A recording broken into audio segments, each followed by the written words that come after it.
It's my pleasure to introduce Mr. Doug Brown. Doug's speech is about 1 week old. He had one ready to go a week ago and had even practiced it a few times. But then something happened. Well, I will let Doug tell you about that. Doug Brown, the moment Doug Brown.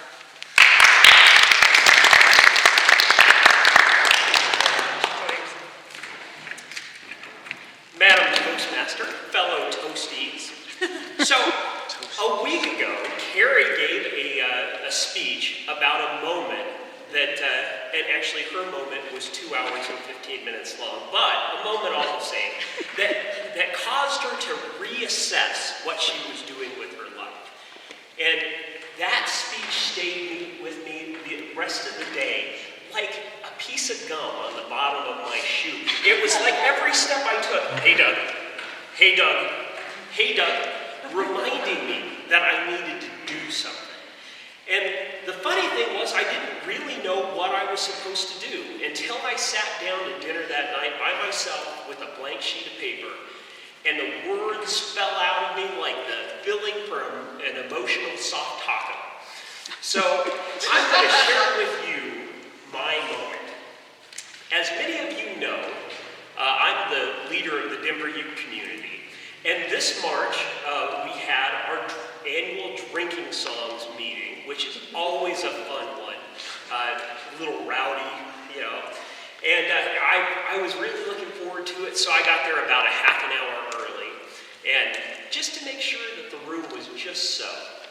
And then about 10 minutes before the meeting was supposed to start, I was really surprised because there were only about 10 people in the room, and we usually get from 35 to 55 people per meeting. So I decided I would go up to the lobby to see what was going on.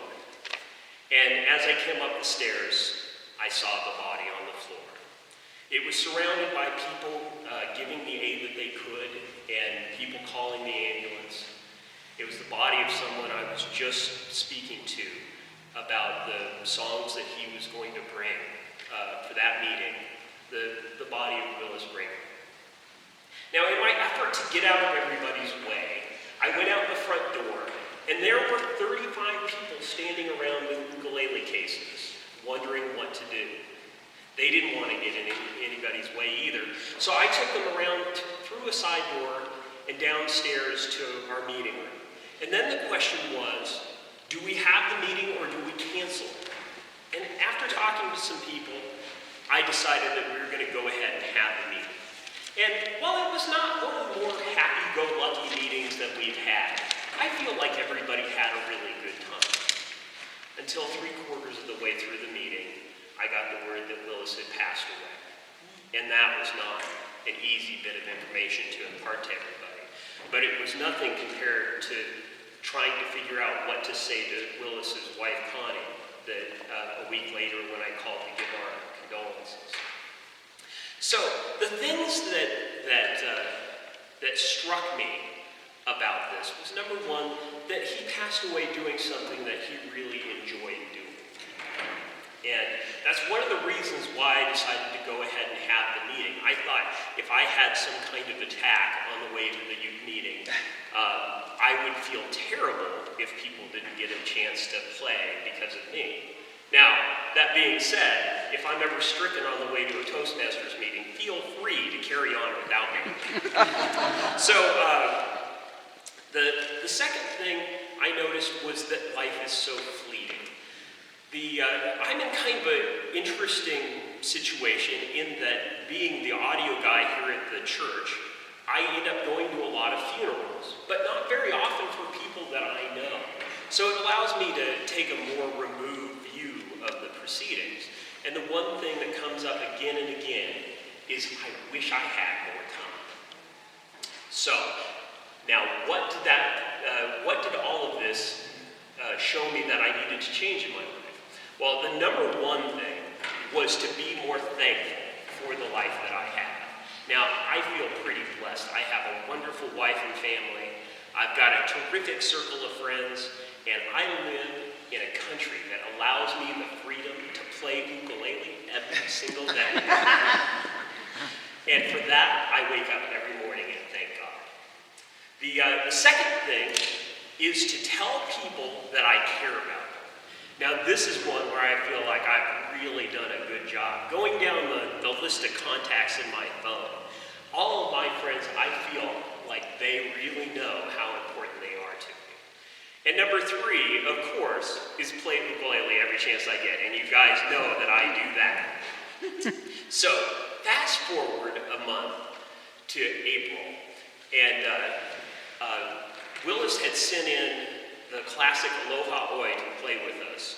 And I had told Connie that we were going to play that in his honor at the April meeting, which we did, and it sounded excellent.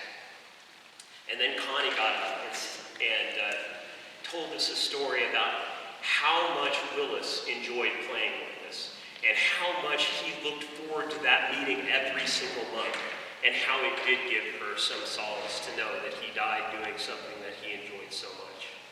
So I thought I'd sum it all up with a poem. Not how did he die, but how did he live? Not what did he gain, but what did he give? These are the units to measure the worth of a man as a man, regardless of birth. Not what was his church or what was his creed, but had he befriended those really in need? Was he ever ready with a word of good cheer to bring back a smile and to banish a tear? Not what did the sketch in the newspaper say, but how many were sorry when he passed away. Willis will certainly be missed. And if this speech should happen to stick to the bottom of your shoe, remember that you don't have to wait for your moment to take stock, make some goals, and take charge of your life. Thank you.